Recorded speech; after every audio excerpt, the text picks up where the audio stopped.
out. Everybody.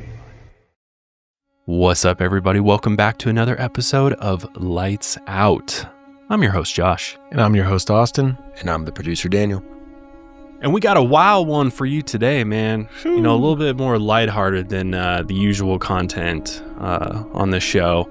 And, I was like, let's do a paranormal episode where we're not necessarily looking at a paranormal case or paranormal stories where, you know, there's some legitimacy to it. Let's do an episode where there's absolutely no legitimacy to the paranormal stories. Yeah. And I wasn't even sure if that was possible. You know, I was like, Austin, let's see if we can find enough stories of people who have tried to hoax the paranormal. And what do you know? It turned out. There's quite a few. There's some really fun stories in here. Yeah, so we're going to be talking about everything from alien autopsies to cattle mutilations to killing Bigfoot to accidental time travelers to a man who truly believes he's a vampire. That one's wild. Because it's almost... It's real, but it's also not. Yeah, that's a wild one. Very questionable individual for sure. So just relax, you know, there's nothing. Well, actually, some things in here might make you squeamish. Yeah, that's true. Depending on how you are with blood. And chicken guts. Yes. And deer urine. Go, There's lots of that. But luckily you can't smell that. So yeah, just sit back, relax, enjoy the ride. These are some of the worst yet kind of hilarious paranormal hoaxes you've never heard of before. So let's just start it off. Let's start it off with a bang. Alien autopsies. You know, this footage has been floating around the internet for a long time now, and I've probably been sent it by people out there in the audience more times than I can count. I bet. Some people being like, guys, did you see this? Did you see this? This shit is crazy, bro. Evidence. Real aliens being worked on, cut open. Well, we're going to give you the real backstory to this footage because it actually originates in 1995. It's on YouTube as well. We aren't able to show you any of the footage in the episode because it is heavily copyrighted. Which is ridiculous. It like, really are they is. still making money off of this footage? Oh, yeah. I bet. Oh, they are. They know they have some it's legitimate, juicy. legitimate shit here. I wonder if the fact that people know it's a hoax now might have even made it more interesting, if anything. Oh, yeah. I mean, they're going to hold on to this as long as they possibly can until somebody... I'm just waiting for AI video to come out that looks really real, actually real, like a deep fake of an alien autopsy that starts making the rounds, and people are like, "This is it." And that's kind of a good thing to bring up. That with almost all these stories, I couldn't help but think we're going to see more of this as time goes on because of AI. I mean, I get fooled sometimes with AI videos and have to really look, or my thing is if there's any hands involved. Oh, that's how you can tell. Dead giveaway. There's 6 fingers or something. Yeah. Or there's like hands protruding out of a neck of something. And they're like, oh, okay. The AI hasn't figured out hands yet. But I feel like we're going to see a lot of that. So 10 years from now, we'll do another episode and it'll just be all AI. Yeah. Seriously. Paranormal fakes. Yep. But anyways, in the 1990s, television was the most popular form of media in the US. And as the X-Files, great show, legendary show, was growing more and more popular on Fox, TV executives noticed that shows featuring aliens began to see higher ratings. In 1995, a London video producer named Ray Santilli claimed he purchased footage of an alien autopsy from a U.S. military photographer in Ohio in 1992. And apparently, he claimed the body of this alien in the footage was recovered from the legendary 1947 Roswell crash, which is it's really where this whole alien bonanza started, I'd say. That was the foundation, yeah. Which, to be fair, I am a big believer in Roswell, and I do believe that it really happened, and a lot of the events that happened there are in fact true. Do I believe, and I do also believe that bodies were recovered from the Roswell crash. Yeah, oh, okay, yeah. However, I am skeptical that this footage is of the very alien bodies that were recovered from these craft that crashed. But according to the footage, the autopsy had been performed at the Fort Worth Army Airfield, and Ray had apparently sent portions of this film to Kodak to confirm whether the footage was legitimate or a hoax. And according to Ray, Kodak stated that the portion of the film they viewed could have been manufactured in 1927 or 1947 or 1967. Which is it? Yeah. So just at some point during this 40-year span, this footage could have been produced. Fox reportedly paid Ray $250,000, so $250,000. That's crazy. To just run this footage during a pseudo-documentary called Alien Autopsy, Fact or Fiction. So this grainy black and white footage shows 3 people slicing open what looks to be a humanoid alien creature of some sort. They perform a full autopsy, and they even cut the creature's head open to examine its brain. And it also features strange items allegedly recovered from the Roswell crash, including odd alien symbols, a 6-finger control panels. And the footage also showed a man reading a statement verifying his identity as the original cameraman and confirming where the footage had come from. Again, Fort Worth Army Airfield. Now, wait, I'm going to eat my words, I realize. These aliens have 6 fingers. So according to this. According to this, but I was like, oh, the AI, it's going to be all 6 fingers or something. Funny enough, the aliens in this footage have 6 fingers. I kind of forgot about that. There we go. We'll see a lot more 6-fingered aliens, hopefully, in the future. It all comes back around.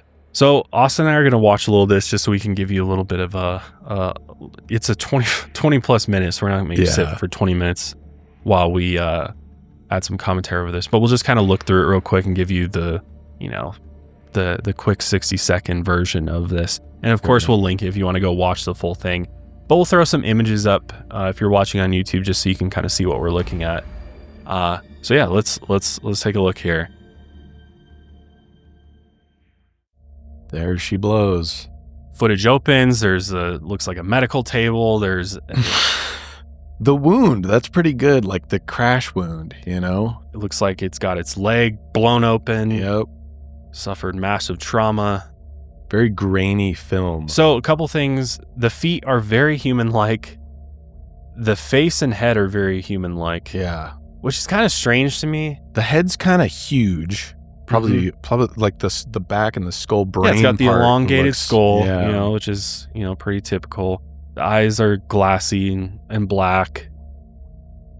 And I mean, the way that I would describe this alien is the classic gray alien. Yes, that's depicted in all popular media across the board. Although I've always thought gray aliens were a little bit smaller than this guy. This guy looks to be a little bit bigger than most descriptions of what a gray alien are. He's got kind of like a distended belly. Like it looks humanoid, but there are just some weird features to it. Smooth skin across. Yeah, no hair at all. So you've got these guys, they're all hazmated up in their This is my favorite gowns. part. So they're extracting the brain here. They have to cut through the skull and they take out the brain. But you can notice the alien's eyes, what they look like earlier to what they look now. All of a sudden, they look like very human eyes, but they've now rolled back into the head a little bit, which is funny to me that somehow the eyes are still activating this deep into the procedure. But I mean, I guess you could see how one might think this is from, potentially 1947, although that clock on the wall doesn't look to be 1947 to me. The phone. Or I'm wondering the phone with the cord. Now they've cut the whole chest open. They're digging around in there. I mean, they did nail at least the film of it, right? It's like this grainy black and white film that you could think would maybe come from this time period. Yeah, they definitely nailed that. But I mean, I think most of our gut reaction is this just looks like a dummy. Yeah. It doesn't look very real. You don't see any, like the way that they're cutting into this tissue doesn't look like they're actually cutting through tissue at all. Right. And of course, they didn't show them slicing the chest open. They're removing pieces of the brain. Sometimes you can see the body kind of jiggling, like it's just like made of rubber. Oh, now he's got the whole saw out. He's just gonna... Yeah, they're about to pull the whole thing out of here. What's in here? Just yanking brain matter out from the skull. It's a goo. What is that? Aliens just got a goo for a brain. And then, yeah, if we didn't clarify that these people, they're just in hazmat suits, so you can't really see their faces.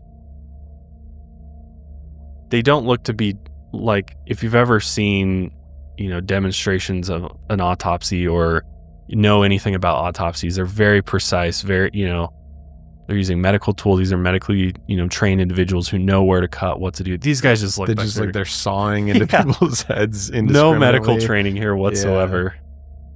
Oh, and then they amputated the leg. So basically they're just dismembering this alien on this table. Piece by piece. And at first glance, you might be fooled by it. You might be like, oh, yeah, this is interesting. I mean, it's fooled a lot of people. A lot of people think it's real. Yeah, still. So I guess they did a good job. Yeah, they definitely, I'll give them kudos. It's, it's cool. Not bad. They did make like the goo and organs and stuff look very real, and the blood looks real, and I'll give them that.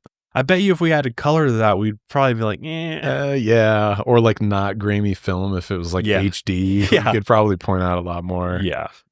Well, this footage, it aired around the world to tens of millions of viewers. And it was rebroadcast 2 more times with even higher ratings than the first airing. And soon enough, countless more were buying it on VHS. They're like, I want a copy of this because I want to watch this all the time.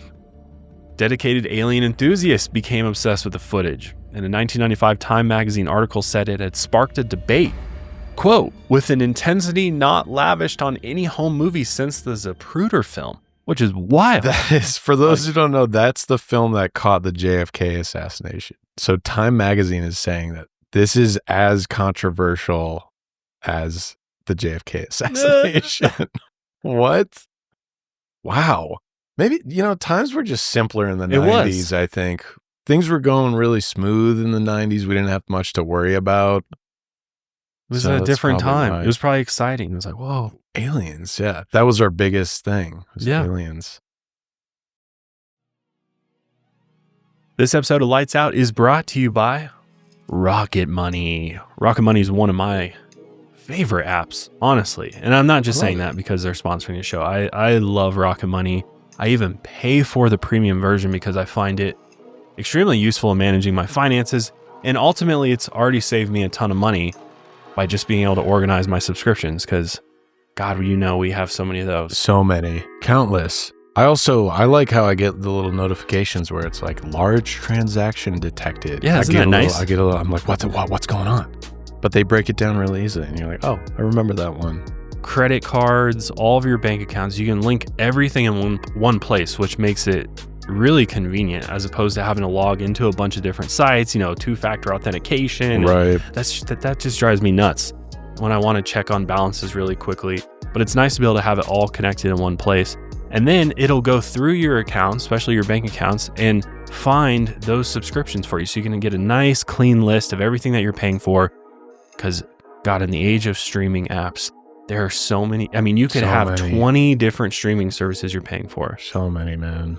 And you might have only started a trial per se for a show. You watched the show and then you forgot about it, or just that's how they get you. It's exactly how they get. That's why everything is a subscription now. Is because once you're in, they know they could suck you in that easily. And then it was like, oh, it'll get lost in their email. Right. They won't really remember, but Rocket Money stays on top of it. Rocket Money is there to help you in so many different ways. If you're not familiar, it's a personal finance app that helps find and cancel your unwanted subscriptions. Plus, it monitors your spending and even helps you lower your bills so you can grow your savings. And that's a really cool feature I think a lot of people don't know about. One of my favorite features about the Rocket Money app is the ability for them to try and negotiate lower bills for you. So when you get everything set up, it'll automatically go and scan your bills to find opportunities to save. And then you can actually ask Rocket Money to go out and negotiate for you. That's awesome. Saving you money. That's awesome. It's no wonder that so many people have started using it. I mean, millions of users have started using it. It's saved a total of $500 million in just canceled subscriptions alone.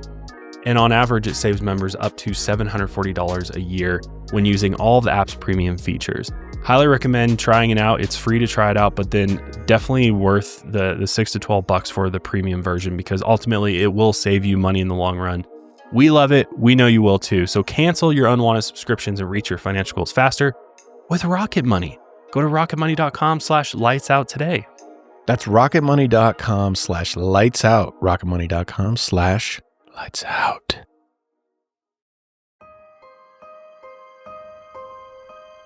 So Fox managed to frame the autopsy in a way that protected them from defrauding the public. Mm-hmm. The most obvious way was adding fact or fiction. Yeah. We're covered. Yeah. To the name of the docuseries. So it ultimately leaves the, decision up to the viewer. Do you believe it or not? Who knows? It might be real, might be not. But the legitimacy of the footage didn't last long. Some of the participants from the show claimed that the interviews in which they called the footage a hoax had been edited out of the program. Soon enough, skeptics began calling out the footage as fake. And later that year, even the show X-Files featured alien autopsy footage that Agent Scully describes as, quote, even hokier than the one they aired on the Fox network, which is referring to Ray's footage. Which is also funny because the X-Files was on the Fox network. Yeah. So the writers of the X-Files are jabbing the other shows on the same network. That's great. Which is great. A writer for the Skeptical Inquirer, C. Eugene Emery Jr. pointed out how easy it was for the men to remove the brain from the skull without removing any connective tissue. Yeah, wait Which a again, minute. maybe the aliens don't have that connective That's tissue. true. Maybe it's just floating in the head. I think that's fair. I think that is actually a fair critique of that critique. I think so. Yeah. Who knows what their brain who knows what connectivity tissue is? I like to think they're a little better looking on the inside than that, though. Yeah. Yeah. They have some cooler characteristics to their skin, and, they don't have blood, and, Yeah, it's just an M.2 in there. Yeah. What? It's just an Intel processor. Yeah. Hey, there's some people that think the gray aliens are actually AI. Computers? AI Yeah. bots. They're not even, they're like cloned. I could believe that. I mean, really, when I think of like bio creatures sending their own across the universe, yeah, it almost doesn't make that much sense. Why risk biological life when you can send artificial? Send a computer, send a robot over there. I think that does make a lot more sense. So it may have been more believable if they cut open to it and there's like wires. Yeah. Wait a minute. Yeah. Like, whoa. Yeah. That would make a lot more sense. It's almost too human-like for me to believe, which is kind of the old trope of aliens. They're very human-like. But in 1997, skeptics also pointed out that Ray had posted photos of the alleged films canister that had the words Department of Defense on them. And this is really important. I think this is kind of the smoking gun here. So the Roswell incident occurred between June 4th and July 10th, 1947. The Department of Defense, which was created on July 26th, 1947, was initially called the National Military Establishment. It was not called the Department of Defense until 1949. So unless the autopsy was performed a couple of years after the incident, that would be odd. So this made the footage highly suspect. It took 10 years for Ray to finally admit that the footage was a hoax in a documentary called Eamon Investigates Alien Autopsy. But Ray still claimed it was inspired by genuine lost footage and that in 1993 or 94, he had seen the real footage. But within a year, that film had allegedly deteriorated. Only a few frames were left, and he claimed he tried to restore the footage, but he really couldn't. So he could add inspired by true events to his film. Right. I know. That is funny to me that he's coming clean, but then kind of tacking on another, I think, is a lie to it. Do you believe him if there maybe was some original footage? There's a lot of people who claim to have seen this type of footage. Sure. Even Logan Paul. No joke. He claims to have purchased some footage, some UFO footage from some whistleblower out by Area 51 that is like crazy shit. So I do think there's a possibility some people, the public, have potentially come across footage they weren't supposed to see. Sure. However, I don't know if I believe him here since he's already misleading us so much, but and I don't believe a Paul brother in anything they say. That one's kind of hard to believe, but I thought that was interesting. I could believe though there's some confidential footage out there somewhere that people have come across. I wouldn't doubt that at all. I'm not really. I'm on your page with Ray saying that there was original film. It's just kind of a convenient thing to throw in there. Yeah, like he had it and then it deteriorated that fast too. I'm like, I don't think that's how. So it film lasted works. from 47 to 3 days ago from you saying yeah, this. Okay. Right. Yeah, very, very suspicious. Exactly. So regardless, the hoax footage that was bought and aired by Fox in the mid-90s was completely fabricated. Ray and his fellow producer Gary Shoefield had filmed the simulated autopsy in a small set built inside a living room in an empty flat in Rochester Square, London. They hired John Humphreys, a trained sculptor and special effects artist, to make 2 dummy aliens, which took him about 3 weeks. And John has been credited in the special effects department for over a dozen film projects since the 1980s. So that's why it looked so real. I mean, props to him for making it look somewhat legitimate, at least, to fool a lot of people.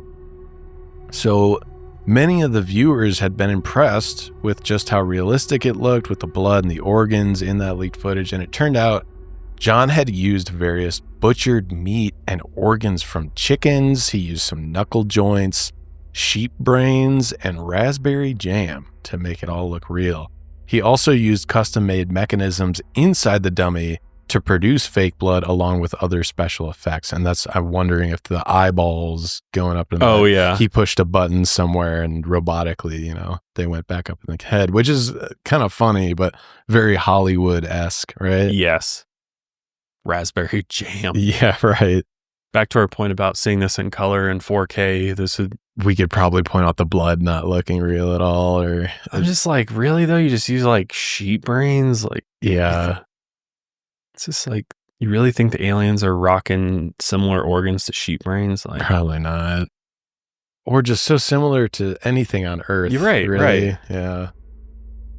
John was also one of the actors in the film playing the chief examiner, and this actually allowed him to operate the mechanisms inside the dummies while filming. And as for the odd alien artifacts featured in the footage, Ray admitted that John had also made them. After filming, the crew then cut up the dummies into pieces and threw them into several dumpsters around London to cover up the hoax. We'll never see those again. As for the man who had allegedly been the, quote, original cameraman, many skeptics found it odd. He had never come forward over the years, and Ray had initially said that the cameraman would come forward in, quote, the very near future to give more credibility to that footage, but he never did. And so Ray eventually admitted that they hired a random homeless man from the streets of LA and they filmed him in a nearby motel. They apparently never even bothered to learn the man's name. Tells you everything you need to know Right. about Ray and this whole ordeal. Yeah, and I wonder if they specifically picked out a guy who would just be like, no one will ever find this guy again to question him about any of this. He'll keep his mouth shut about it. They pulled it off for a while. They did for a long while. Danny, what do you think about when you look at this? What do you see? I see great practical effects. I'm a big fan of practical effects in general, especially in horror movies and stuff. And yeah. I think from a practical effects standpoint, it looks great. Yeah. From a convincing point, no, I think not really. Yeah, it looks. You just see like a movie. Yeah, prop. I see a movie prop, and going back to the point where we're talking about we don't know what aliens are. We don't even know if they're carbon based. Right. So we may not even know what their biology is. So making it seem so human and realistic, I guess makes sense for the time, but especially nowadays, it's just not going to work. No, great point. I mean, they may not even be able to manifest in this physical reality, right, with what they're made of or their consciousness base, whatever it may be. So yeah. But at 1995, man, different time. Yeah, different time. Things were great. E.T. was the pinnacle. Yeah, right. E.T. was legit. Man, what happened to alien movies? Do we still make alien movies nowadays? I mean, every now and then. Interstellar was quote unquote an alien movie, but it's more exploring humanity and our relationship with the unknown. Yeah, exactly. So I wouldn't really even call that an alien movie. I'm trying to think of it Arrival was Arrival. I love Arrival. Is yeah. encounter with extraterrestrial, I believe. Yeah, I read that novella that it's based on, which was really good. I highly recommend anyone to read that. It's awesome. And the movie is also just a great adaptation.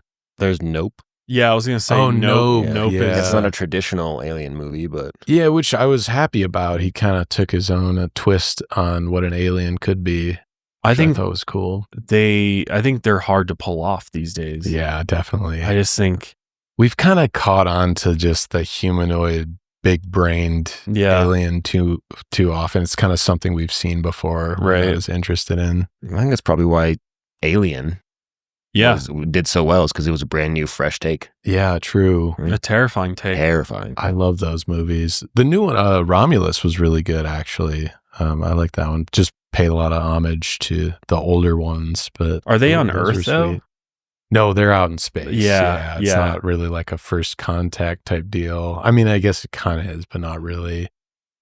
But yeah, I love alien movies, though. We don't make a lot of them anymore. Yeah, or there's I don't think Super 8. I'm trying to think of Super 8. Oh yeah, Super 8 was Alien. Yeah. Like, what was it though? But it was weird.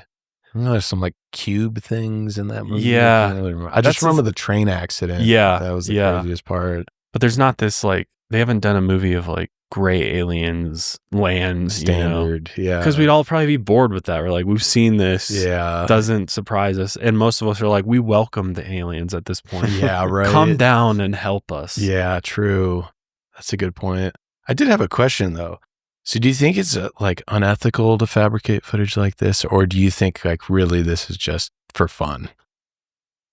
Depends on what you disclose, It's like if you disclose it as real, but it's not.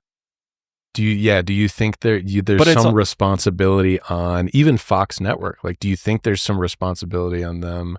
Because they covered their assets. They're like fact or fiction. Yeah, and I think that was the move. That was a smart move. Yeah. Had they been like, this is real, then I think they hold, because like, can I hold Ray responsible? Well, he's like trying to play it as if it's real initially, but it takes all the fun out of it if he's like, no, guys, nobody's going to watch it if he's like, this is fake. We made this in a studio. So I think it's unethical to disclose something as true when it's not, True. Or at least disclose that, hey, I don't know if this is true, but I don't know if this is also false per se. And I like the let you decide type of thing. Sure. But if it's very clearly human manufactured, you should disclose that at some point so people don't run with it as truth. And yeah, how long did they run with it for? It's a few years at least. Because then it spirals out of control, right? Then people are, then somebody else is going to do something. And then before we know it, we believe all of these fake aliens are real. Right. So it aired 95. But people by 97, people are like, this doesn't seem real with the Department of Defense thing. And then, but it was 10 years after the footage was released to the public that Ray did admit. So I think he kind of saw it as like, I can come clean now because a lot of people don't believe this is real anyway. It's a bit of a safe move. But eventually, they did say it was fake. Yeah, it's kind of like the whole balloon boy thing. Oh yeah, which that's fucked. Yeah, and that dad deserved the punishment he got. Yeah, acting like your son is in a balloon, up in the sky, and you get all these actual resources. You know what I mean? I feel like this is kind of harmless in comparison to some other hoaxes out there where you start wasting real resources. That's a good point, because really, so he sold the footage to Fox, and then Fox probably profited off of that even more so. So really, it's just people making money in an entertainment field, but it's and is it their fault that people were like, no, this is legit? Right? No, I wouldn't. And if he kind of plays into it and plays it up a little bit for funsies, is that unethical? I think they're kind of in the clear with this one, because they did it's a sneaky move to be like, well, we'll just it depends. Do you want to believe in this? And they did open it up to the question, but I do find it maybe a hair unethical that they're maybe trying to portray this documentary as we're going to get down to the answer. And knowing that they suppressed some of the interviews that were saying like, no, this is ridiculous. Like they cut those out. So bit of media bias, sure. But at the end of the day, I think they knew it's like, this is entertainment value. Yeah. This is WWE. We're kind of just, it's just for fun at the end of the day. And if people believe that it's real, that's kind of on them. It's on them. Yeah. Well, I think it's a whole different story when you're hoaxing something that actually has factual truth behind it, you know, and scientific evidence to back it up. Yeah. Whereas like, that's the fun thing about paranormal hoaxes is it's the paranormal. Yeah. Nobody's going to sit there and be like, well, I know the truth about it because we have factual evidence and scientific proof. So that's why I think these are able to just run the way that they do, because it's already, there's kind of this conspiracy around it already. So if you're already hoaxing something that's already considered a conspiracy, what's the harm in that? Yeah, that's a good point. You know, and I say that specifically relating to these paranormal hoaxes, but obviously conspiracy can go a lot of different ways where it can run wildly out of control. Yeah. And hoaxes can perpetuate those lies, as we've seen in history, to where it gets dangerous and it starts affecting real life and people's livelihoods and their safety. And that's where I draw the line with it. It's like, it's all fun and games until it starts impacting real life and people are making real life decisions based on something that's a hoax or a conspiracy, right? Yeah. And as far as we know, this footage never led to anything like that before. So that's why it's kind of all in good fun. I kind of think. Yeah, it's some as Daniel said, some great practical effects. Guy, honestly, I give him the $250,000. Yeah. Not bad. But let's move on to one of my favorite cryptids, Bigfoot. Oh yeah. Love some Bigfoot stories. Well, former corrections officer Rick Dyer made big news in 2008 when he claimed to have killed the legendary Bigfoot. Wow. Or as Rick called him, Hank. Okay. He's been hunting Hank for a while. But Rick and another Bigfoot hunting hobbyist and police officer, Matthew Whitten, claimed to have killed the cryptid when they went on Steve Cole's radio show, Squatch Detective. Rick said, quote, "Bigfoot is 100% real. There's no question about that. And I'm going to go down in history as the best Bigfoot tracker in the world." Okay, bro. Wow. All right. They said that from the 3 samples taken from this creature they killed in a preliminary DNA test, one came back inconclusive, one contained traces of human DNA, and one had traces of opossum DNA, which could have been from something the creature ate. But the men kept the body hidden for the time being. According to them, the beast weighed in at 550 pounds and stood over 7 feet tall. That's huge. That's like some Andre the Giant shit, right?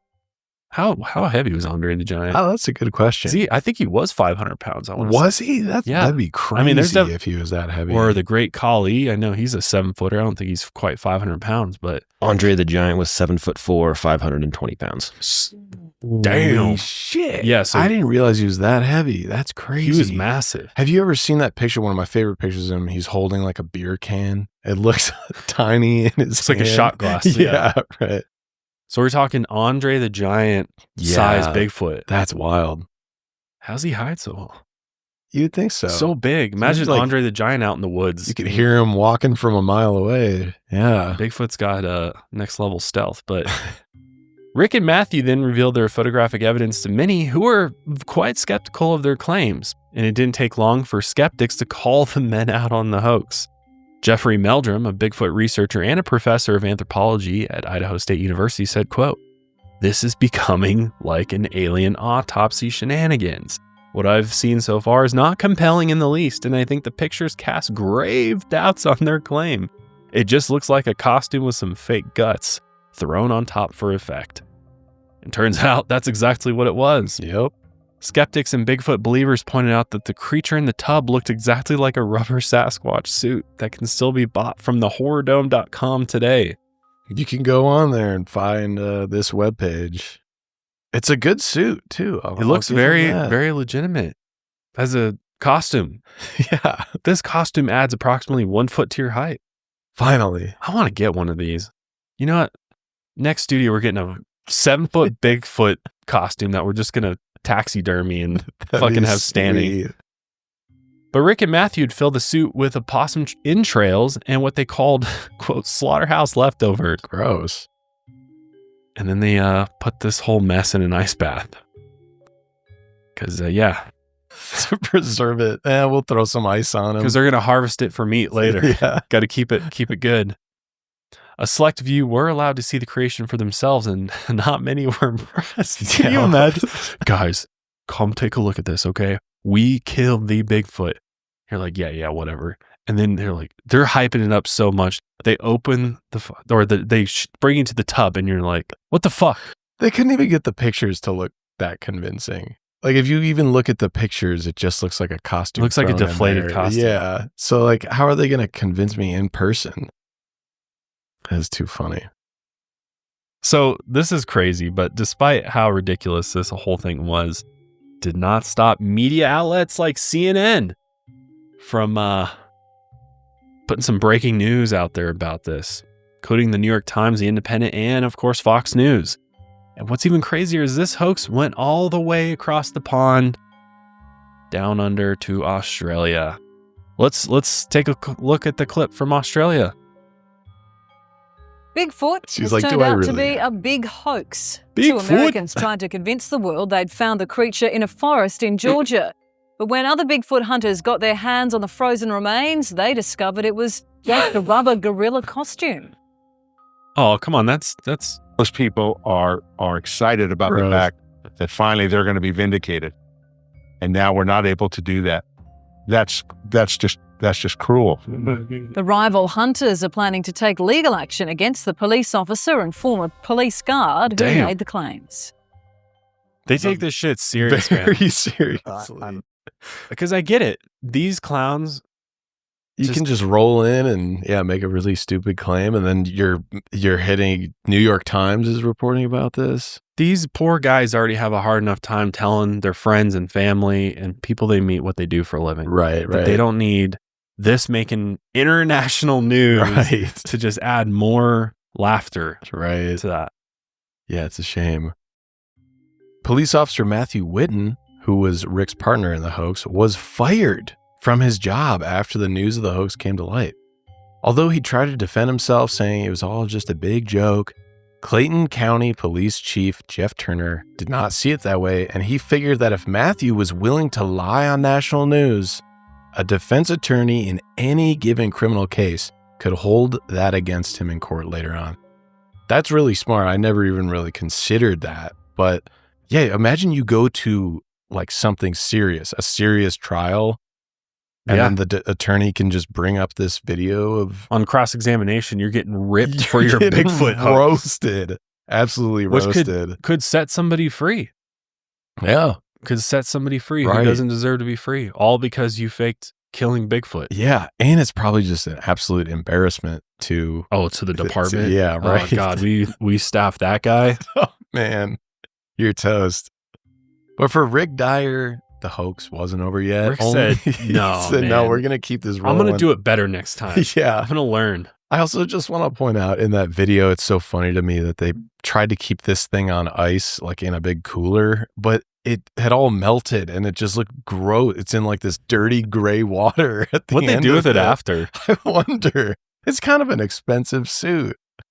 I don't know. I hope they still have it today. Only a few years after this, Rick made the exact same claim again. Has he ever heard the story, Boy Who Cried Wolf? No, I guess not. Boy Who Cried Big Wolf. Boy Who Cried Bigfoot. Yeah, that's what I meant to say. Big Wolf. The big wolf. So he said again that he killed Bigfoot, but this time instead of Georgia, He tracked him down to South Texas. Yeah, South Texas was where he was. And again, he stirred up enough people to make the news again. In one statement he wrote, and this is verbatim, so I think this is a Facebook post, so there are some weird grammatical things and spelling in this, which makes it even funnier, but this is what he wrote. Quote, "There is zero doubt now that this is real." Yes. Zero doubt. And I'm the one that did it. It's big redemption for me, and I'm really happy. And I'm really happy at all the support that I've been given. So thank you. It's going to get bigger, of course, and the reason it's going to get bigger is because I really killed Bigfoot, and now it's hard for people that's not in the Bigfoot world to comprehend. And I know they compare Bigfoot to the tooth fairy or whatever, but I'm here to tell you that's going to stop real quick, because people are starting to comprehend what I did. And when you know the whole story of what happened September 6th of 2012, y'all would be fibroblasted. I believe he meant to say flabbergasted. He wrote fibroblasted. So Rick and his business partner at the time, Andrew Clacy, claimed to have DNA evidence and photo evidence of the creature, just like last time. And they said the body was 7 feet 7 inches tall and weighed more than 500 pounds. So pretty similar to the last time. They grow bigger in South Texas currently. Everything's bigger in Texas, including Bigfoot. Right. The men had started a YouTube channel called Hoax Busters, claiming, quote, "It takes hoaxers to bust a hoax," which is funny to me that they're admitting that they're hoaxers and then they're again perpetuating a hoax. And they're ripping off Mythbusters. Yeah, absolutely. Yeah. They were probably just trying to follow that Totally. train, which that was one of my favorite shows growing Mythbusters is up. a great show. Rick also started his own channel where he tried to sell $250 DVDs. He constantly Of God knows what. Yeah, right. Who knows? I think a lot of it had to do with like Bigfoot tracking because that's what he tried to make money on. But he also constantly posts about Bigfoot and other cryptids like leprechauns, which reminds me of that old. Wait, wasn't he just complaining about how people compare Bigfoot to the Tooth Fairy? And then he's throwing he goes, leprechauns in there. leprechauns? Yeah, It's like, come on, man. God. Reminds me of that old YouTube video where everyone's freaking out about the leprechauns in the tree. Yeah, I haven't seen that in forever. Pull that up real quick. That's a good one. That's a funny ass video. Because they also seem like they're just having fun with it. Like they nobody's know taking it too seriously. Yeah. Like he says it's a 1,000-year-old flute. Like I feel like PVC some of those, pipe. yeah. I feel like some of these that they're interviewing, some of these people are just kind of trolling the local news, which is hilarious. Oh, that's such a great video. Yeah, I love that one. It says a crackhead. Yeah. And then the amateur sketch. I love that picture so much. Looks like a 8-year-old Right. sketched out of. Yep. Oh man. Yeah, that's one of my favorite videos. We love cryptozoology, man. Absolutely. So much fun. But yeah, back to Rick. He also ran a website called BigfootTracker.com. I don't think that exists anymore. And while most cryptozoologists are harmless, Rick was quickly seen as a fraud and a stain on the community. I mean, like you can imagine you're trying to sell $250 DVDs, you're being a shyster. You've already done the same hoax before. People are like, shut the fuck up, Yeah, Rick. this guy needs Tired to of your get out shit. of here. Yeah. Get a job. Yeah, just get a job, man. Stop wasting money. Yeah. So this time he made Bigfoot out of latex, foam, and camel hair. And he also used pork ribs from Walmart doused in his custom-made barbecue sauce. What? He also covered the fake creature in deer urine to make it smell. Oh my God. Barbecue sauce with And deer urine and camel hair. And That's odd. Rick's house probably smells like shit. Yeah, and knowing how much of a shyster he is, I'm wondering if he's using his custom-made barbecue sauce to, like, does he want to start a line of barbecue sauces? Get your And this Bigfoot barbecue sauce. Yeah, this is how he plugs it. Hey, you know what? I'd be more down with that than, Yeah. than this hoaxing Right? nonsense. I know. Just go make your barbecue sauce, man. So I got a little hungry while making Bigfoot. Yeah, right. But despite Rick's history of lies, people still fell for his hoax again. He first set it up in a Home Depot parking lot in San Antonio, near where he claimed to have shot Bigfoot in 2012. And then he traveled around the country charging people to see the body. He charged adults $10 and children $5 to take a tour of his rented trailer to see the body of Bigfoot. Damn. It's like a movie ticket, bro. Would you pay to see this? No. Even if you let's say, even I if mean, it's like fake and you're just going to go see how stupid it is. yeah, I guess I would. Maybe. Yeah. I feel like we would go see it just as like a Yeah. lights out feature. Why or not? I'd be like, I something. got to see what this person came up with. Yeah. No. But then again, I kind of feel bad But then I'm supporting like, yeah, I'm a like- hoaxer, you know? He's just scamming you. Yeah, he's just a scam artist. Come see my art project, basically. Right, yeah. Which, Want I some mean, ribs? is kind of what it is. Yeah, yeah. I wonder if he was selling his bottles, Yeah. too, inside the trailer. You smell that? Yeah. Yeah, it's my barbecue sauce. Deer Yeah. urine and barbecue. So by 2014, this is 2 years after this whole thing again, his business partner, Andrew Clacy, admitted it was all just another hoax, but people were still willing to pay to see the creature. As far as I know, he's not doing this anymore, and today he appears to be a used car salesman, so not that far off from what he was doing before. And he's mostly left the cryptid hunting life behind, thankfully. Hey, I'm not going to shame another man's hustle. You know? Used I car. am. I am too. Hey, For the used car salesman. maybe he's sorry. wheeling out some deals, but would you trust a deal from Rick? Probably not. I got this used car here.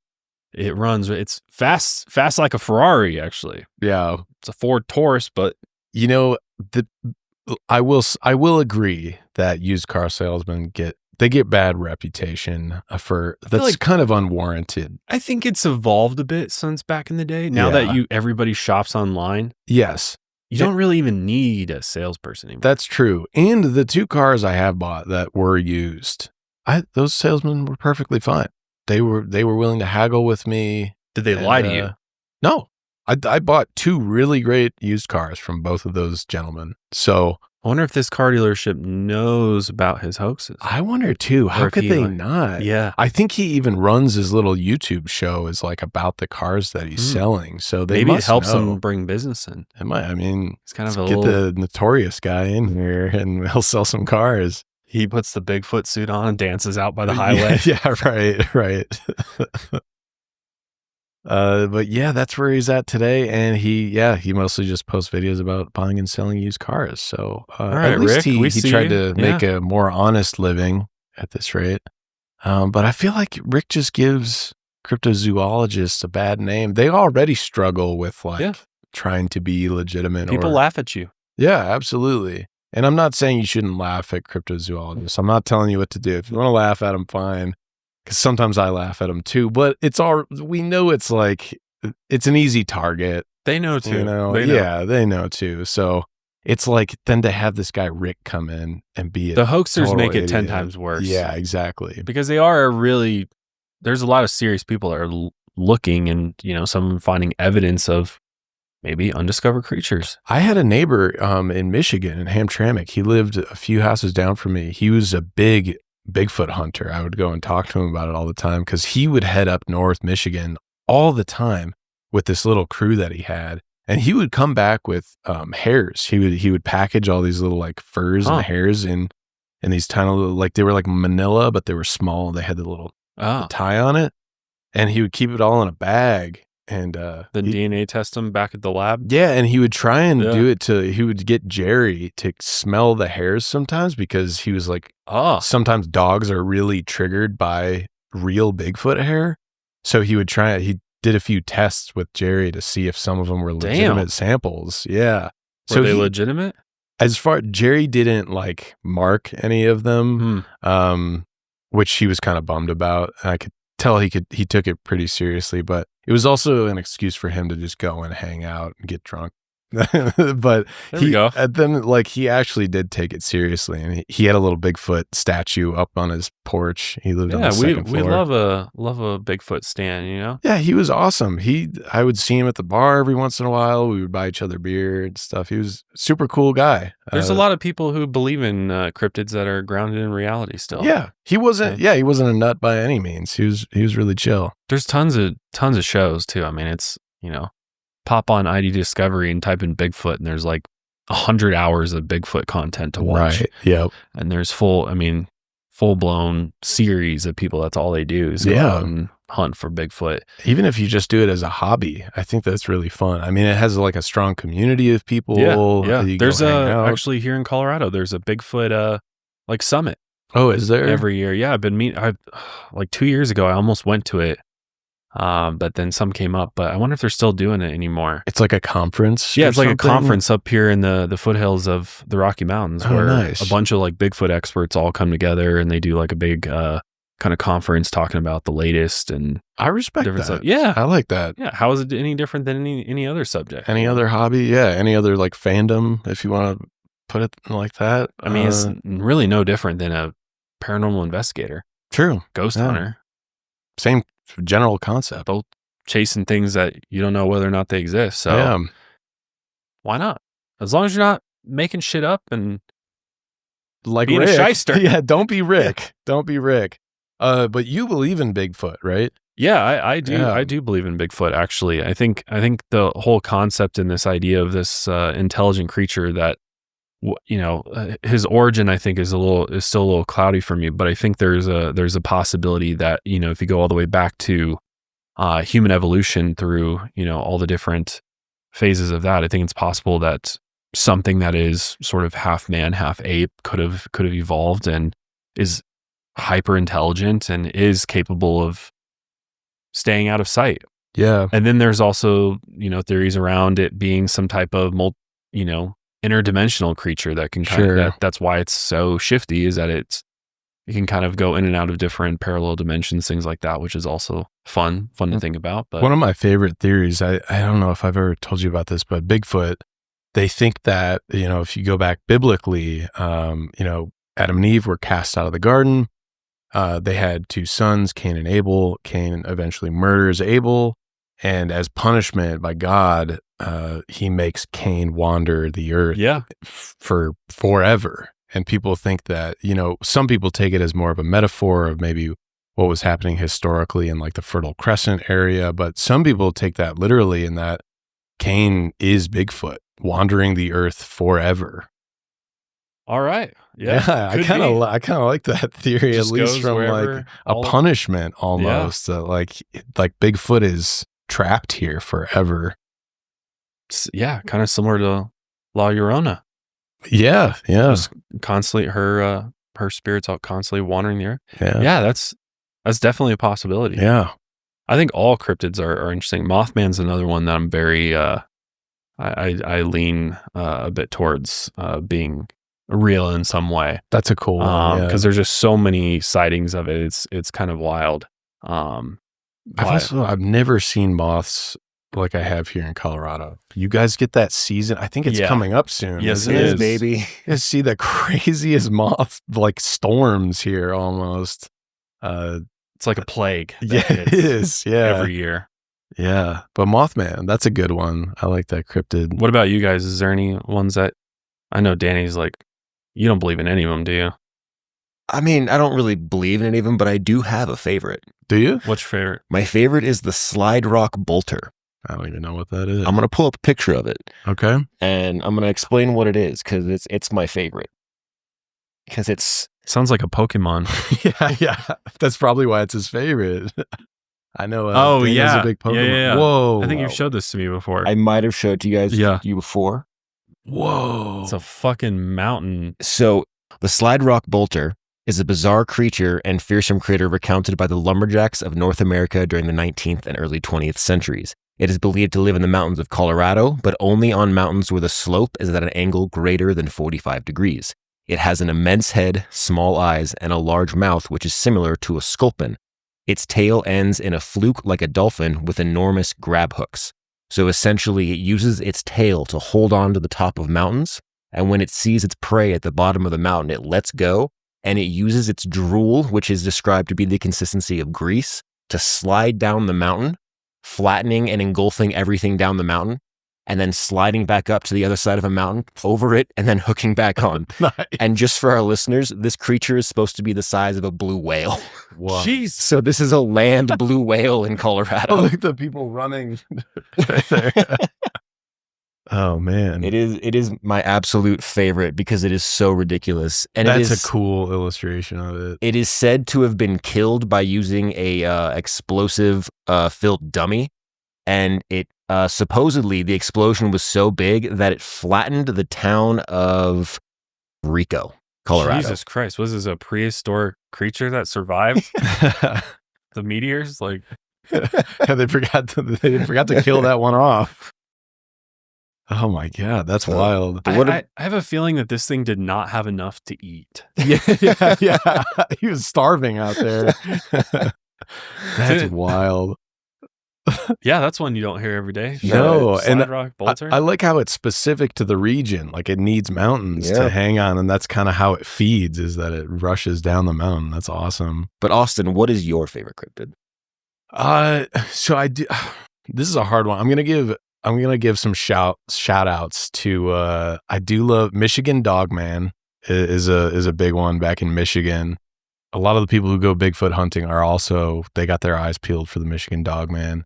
And then there's also a crazy one. I think it's in Lake Superior. So it comes from the Ojibwe, because I believe they were in like northern Michigan was a region they were in. But it's called Mishipeshu. That's it. It's called Mishipeshu, and it's just this huge water snake that they think, I believe, is in Lake Superior, and it's been hinted at for centuries, really.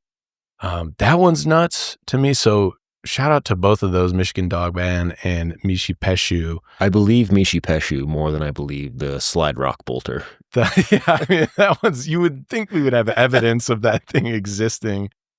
And that's the cool part about Lake Superior. It's so vast. It's like an ocean. So you can kind of believe that there's some crazy creatures down in there. But I'm very fond of the Jersey Devil. Yeah, Jersey Devil's sick. I like them. I like the regional stuff. And that's why I like the huge whale coming down the mountainside in Colorado is sweet. The Beast of Bladenboro is pretty cool too. What's it's that like a one? Big ass Black Panther from North Carolina. That's cool. Pretty sweet. Nice. Yeah, I like the region-based cryptids. I always find those fascinating. But there's endless cryptids. The jackrabbit? Yeah. Well, the jackrabbit's real. Well, there's no rabbits with horns. No, you're talking about jackalope. Jackalope. Jackalope. I'm so sorry. No, there are real. legitimate Jackalopes are jackrabbits. not real. Yes, I love jackalopes. Yeah. I've seen one. Yeah. Jackrabbits are not real. Jackalopes. Yeah. Jackrabbits are huge though. Have you ever seen a jackrabbit? No. Big ass rabbits. Do you have any jackrabbits at home? No. Because I know you got. I have a big ass rabbit. I have a Flemish giant rabbit. But Flemish giant. But jackrabbits are they like the way that they're just tall. Oh, okay. So like they're out in the plains. I think I'm trying to remember. It was either when I lived in southeastern Colorado, or it was possibly when I was in Oklahoma, like out in the prairie. There's like these big ass rabbits. Really? They're really tall, and they can jump like miles. Really? Like they can clear an entire road. Like that's insane. Yeah. So you couldn't domesticate one of those things, really? No, It'd be kind of hard. Rabbits are some of the most destructive creatures. Seriously, like if you want to destroy your home or apartment, get a rabbit. They will destroy everything. Don't you have like... I have 3. Yeah. And I have them in a room that I made just for them special because I literally couldn't put baseboards in their room because they will destroy the baseboards. They'll chew it all up. Damn. So I have big ass like 12-inch tall tile lining the entire room. Wow. I have no carpet in there. Well, I have a like carpet that's like the really low profile carpet that they can't rip up. But when we first got rabbits, we had them in our room, just a spare bedroom. They ripped up the entire carpet, dude. Damn. They go into the corners and start ripping it up. Whoa. And there's just carpet shreds everywhere. And then rabbits. Are they trying to burrow? Is that like, what are they doing? No, they will try to burrow if they are pregnant, which we adopted a pregnant rabbit. It's a whole other story, but she actually was able to the HVAC vents in the floor, how they're on the floor sometimes. Mm-hmm. So she tried to get in there? She got in it. Whoa. She literally pulled up the metal grate for the HVAC vent and then crawled into it, dude. Whoa. And we freaked the fuck out because we're like, yeah, we couldn't. She went down into it too. Oh my God. To where you couldn't see her anymore. She just disappeared. We went in her room like where did she go? Where did she go? And then I noticed the grate was moved.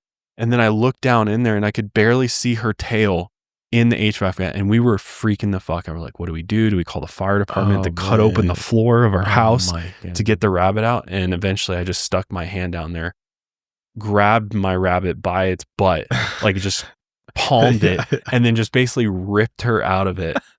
But the reason why she went in there is because she was burrowing because she was pregnant. Yeah. And we had no idea she was pregnant. Oh, so then it all made sense afterwards. Well, we didn't know. Even after that, we didn't know. Oh, well, after she gave birth, yeah. Right. Then you were like, oh, gotcha. Yeah. Rabbits look for a hole to give birth in. And she would have died in there, though, had we left her. Oh, my God. That's so crazy. And she's like a 12-pound rabbit. Damn. Speaking of X-Files, there's a crazy X-Files episode. It's the guy who goes through the vents. Oh. He like elongates his body and just gets in the vent somehow. That was the scariest episode ever.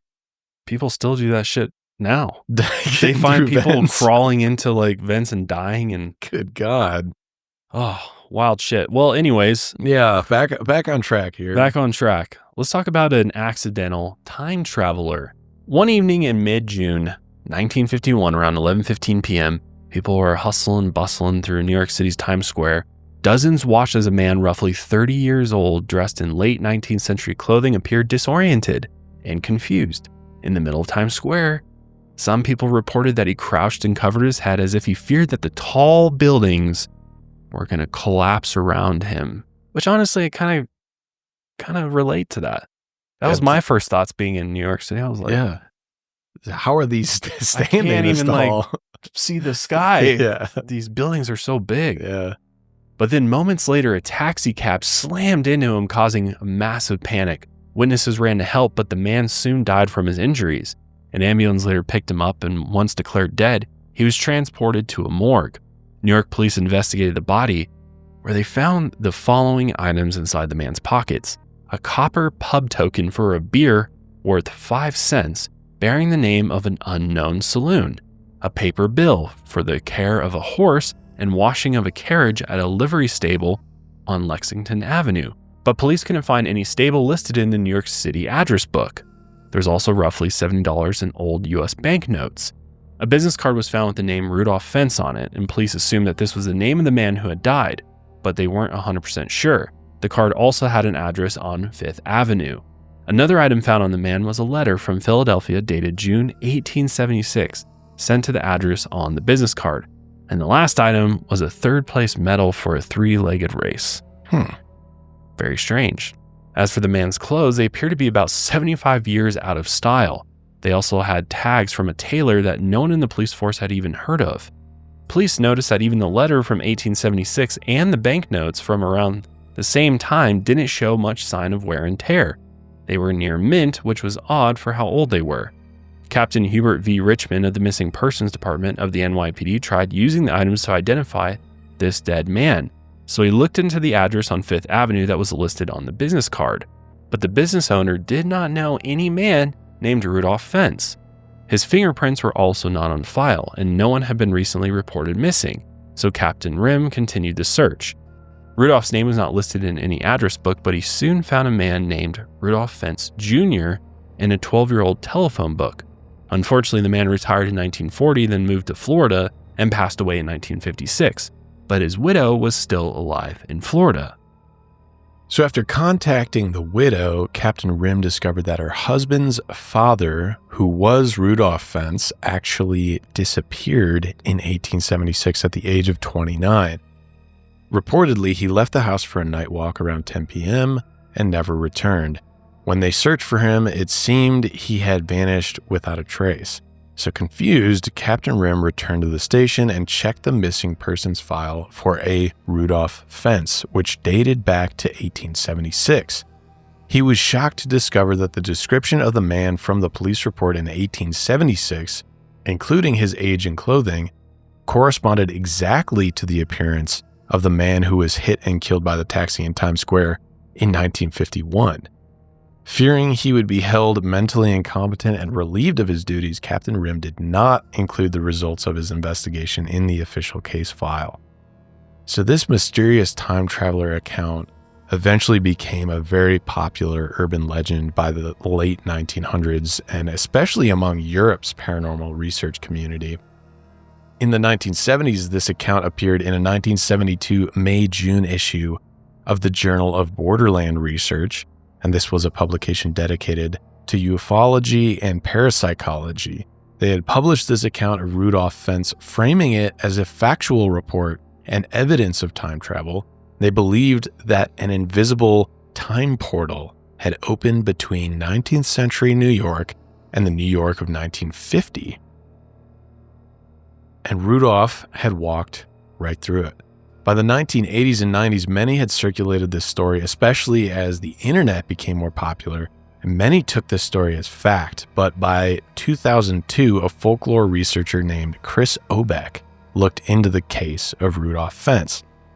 Chris was a London expat living in Spain who researched supernatural phenomena, and he was able to actually track the source of the Borderland research publication down to an Ohio writer named Ralph M. Holland, who wrote a fictional story called A Voice from the Gallery, and it was about this specific incident, and it was published in 1953. And after posting his findings, another man, Pastor George Murphy, then recognized that Ralph M. Holland's story was heavily inspired by a short story called I'm Scared by renowned sci-fi writer Jack Finney, published in Collier's magazine in 1951. The narrator of this fictional sci-fi story was who other than Captain Hubert V. Rim. The story is about him giving his opinions on the case of a fictional Rudolph Fence. So in the original story, Captain Rim had also picked up on these other crazy time riffs, like a man receiving a phone call from his sister that she insisted she hadn't made until 3 days later, a bank discovering a check that had been deposited the day before it was written, a letter that was mailed from Wyoming was somehow delivered to a New York City address just 17 minutes later, and a man was shot and killed by a gun that police had impounded the day before. Oddly enough, this completely fictional time-traveling story would go on to be treated as fact for decades until Chris Obeck finally identified it as a fictional story nearly 50 years later. And many have compared this to how Orson Welles read The War of the Worlds on the radio, which caused mass hysteria back in 1938 because people thought that there was an actual real alien invasion occurring. Crazy how the internet also contributes something like this. It's kind of a long game of telephone. Things just get spread to the point where you're like, oh, this is true. But I find it fascinating that it comes from a completely fictional story that eventually, as it's passed on. Yeah, sounded legit. Yeah. You're like, right? holy shit. This is awesome. Yeah, time traveler stories I feel like are especially kind of easy to get people confused about. I mean, there's so many time traveler stories and alleged, people have come forward claiming to be time travelers all over YouTube and stuff, because I think we're all fascinated by the idea of a time traveler and time traveling in general, that we, for some reason, I feel like we're all a little bit more susceptible to these types of stories being real. Sure. Just because we don't want it to end. Right. And the idea of it, we like it so much that I feel like most of us are more apt to believe in them. One that is very, very interesting to me that could also be a hoax, but I like to tend to be on the believer side of it, is the John Titor story. Have you ever heard of John Titor? No, what did he propose? Well, he actually predicted a lot of events. Okay. But he was I believe he was a military guy. It's been a minute since I've covered John Titor, but basically he was this military officer from the year 2036. He first appeared on online forums in the early 2000s, and he shared detailed accounts of his supposed travels, including descriptions of future events, technology, societal changes. And his story just absolutely captured everybody. I did a whole episode on Mile Higher probably a few years ago on John Titor in great detail, because you could go into like an hour plus on his whole story. There's definitely not, there's a lot of speculation about who he was. Did he disappear? He communicated through these online forums, though, which was kind of interesting for him. But yeah, a lot of people believe that this was a legitimate time traveler. Other people think he was a hoax. Maybe it's one that we could take a look at on Lights Out at some point. But it's I think it's really, I think the internet did help to sort of perpetuate these especially time traveler claims quite a bit, because Sure. it's, I don't know. Well, you're open to a much larger audience, and people, again, I think are just so fascinated by the idea of John Teeter that we're willing to maybe lower our, standards of proof Sure. to just believe in it. It's kind of fun because even it's kind of an escape in a way, right? So I think it's fun. Yeah. I think the only time it's not fun is when I get into time travel paradoxes and it makes me feel sick to my stomach, like reading into those. Like things are just in an infinite loop, or like there's always one where if time travel somehow exists at other points in time, then it would exist everywhere because we would it would just be spread rapidly throughout time. Or there's a million time travel like the paradoxes. grandfather's paradox. Which one is that's kind of the one that you were describing.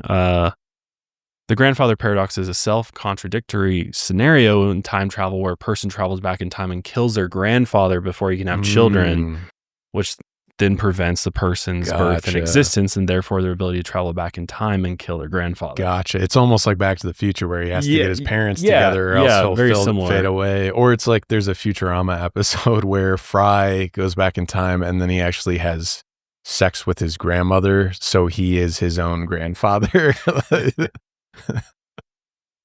Exactly like that. yeah, exactly. Yeah, time travel is definitely one of my favorite just topics to think about. Yeah, it's awesome. I mean, it's limitless possibilities. I've also heard of it's like we couldn't really go to other times because our immune systems would get so messed up. Like if you try to go too far in the future, superbugs and like our immunities would be so drastically different. Just other pathogens and other things would be so drastically changed that we'd almost die immediately. You get out of the little... Damn, that's grim. It opens up and then you just get sick and die. Yeah. Can't even breathe the air. Right, yeah. So polluted in the future. yeah. Everybody's just suited up. It's just a sea of gas. Like, what the You're out. Yeah. Yeah. Time travel is fun to think about, though. I like the idea. You know, it's also fun. Twilight. We love vampires. Twilight. We love vampires. Yeah, they got so corny. Real quick. Why they gotta do it like that, right? And it was so good. Well, let's talk about a real life vampire, because they exist. And they're legit. They're out there. No one's more legit than Belfazaar Ashantison. Yep. I hear the new Nosferatu movie is good. It kind of brings back some cool vampires again. Can we get back to they got really lame because of Twilight. They got too emotional. They got way too emotional. It's just. You ever gone back and watched those movies? They're actually hilarious to watch now. They're so cringy. I've watched them since high school, probably. If you're looking for a good cringe watch, the Twilight movies are awesome. Oh, man. You just see Robert Pattinson looking super moody constantly. Yeah. He's got that little glow to him. I really liked Van Helsing. Oh, yeah. I forgot about that movie. That's a good Hugh Jackman. Yeah. Yeah. That was one of the earlier vampire movies that I watched. And I remember was like, that. Oh, this is kind of badass. Yeah.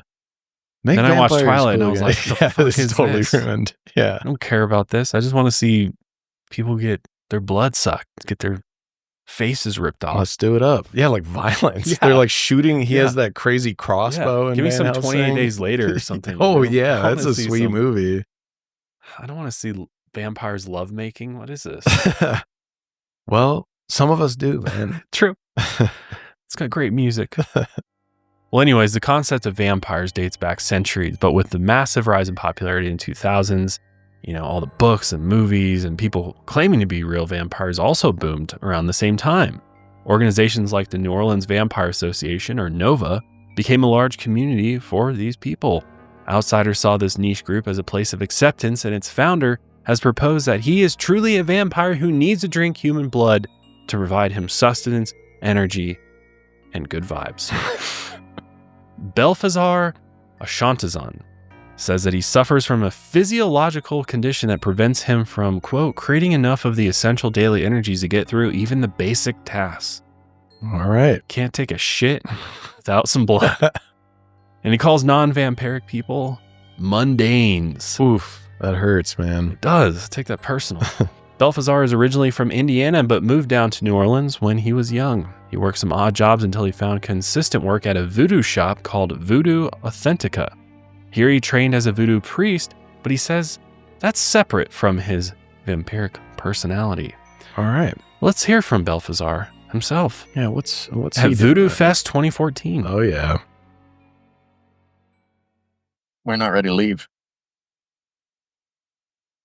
Just Hell yeah. the truth. So how does the spirit stay behind and not a soul? I don't understand. Spirit's just energy, just like Oh. the soul. Okay. But the spirit is what contains the memories, the emotional content From that particular life. from that particular life. That's why most people who get that feeling of, I think I've done this before. Because, you know, probably in a past life you did.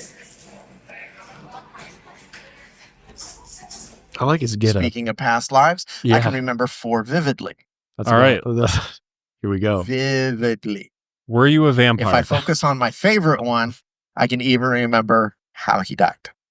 Oh, Wow. tell us. Yeah, tell us. I can even feel where the arrow went. But there's an old Van Helsing. Yeah. saying in voodoo, your children are your parents from another life. All right. Your children are So your... guess what? That energy, that family energy, sooner or later comes back around. I've heard that you tend to be reincarnated with your Why are we... family. Dude, I want to Not hear your always. vampiric personality. Sometimes you tend to be reincarnated with your enemies too. It's not- Okay. Does he talk about being a vampire in this? Mm-mm. Wait, This is just his voodoo side The of point things. is, so he's hiding. a lot of Mhm. times when dealing with spirit energy, when dealing with the dead, it is just dealing with the spirit, not the soul. Spirit. Yeah, we can cut it there. So If you want to see the full sermon, yeah, link very below long. from Voodoo Fest 2014. I love that video because it's those awkward long pauses of nothing, and you're like, what is this guy even saying? So I think that video gives a good representation of kind of who he is. Especially as we go forward Yeah. with explaining more of his vampiric practices. Mhm. It's pretty wild. So according to Belfazaar, he first showed vampire tendencies when he was 11 years old. This was the same age that he realized he was gay. He had a violent temper and was often sick throughout his youth. It was around this time that he had an uncle who always picked on his sister, and one day he snapped and attacked his uncle. His uncle locked him in a bear hug, so Belfazaar lashed his teeth onto his uncle's neck and bit down. He claimed that he bit all the way through his uncle's coat, sweater, shirt, undershirt, and then flesh, dude. Wow. When he got his first taste of blood, he liked it, and he's been a sanguinarian ever since. Drinking human blood is the only real connection Belfazaar has to a stereotypical vampire seen in movies. He has no adverse effects from daylight or garlic. He loves his garlic pasta. No, I just made that up, but he claims that if he doesn't drink human blood, he feels completely drained, and he insists that drinking blood is the only way for him to stay healthy. He once explained his diet saying, quote, "You can eat all the food you want, but you just never seem to have enough energy. You can eat properly, you can exercise, you can take vitamin B shots up the ass, Which I do. but you never seem to have enough energy. Maybe because you're taking them up the ass. So you have to take it from an outside source, and guess what? My source is blood, and not just any blood, human blood." Catherine Romsland, professor of forensic psychology at DeSales University and author of The Science of Vampires, has spent years studying the vampire subculture. And she said, quote, "Some people are misfits. Some people are just creative people who don't feel they fit into normal society. Some people find the vampire a very empowering figure, and they want to identify with that. In her studies, these self-described vampires claim the same thing Belfazaar claimed, that they have some sort of energy leak. It makes them depressed and lethargic, and the only way to treat it is to drink human blood." I think there may be some other routes you could take before getting to this. Power green smoothie or something. Yeah, some nutrients, some proper nutrients. A wheatgrass shot. Yeah, some exercise. Well, Belfazaar is an author and spiritual consultant, as you heard, his wise words, who's claimed he's been drinking blood since 1978, man. Wow.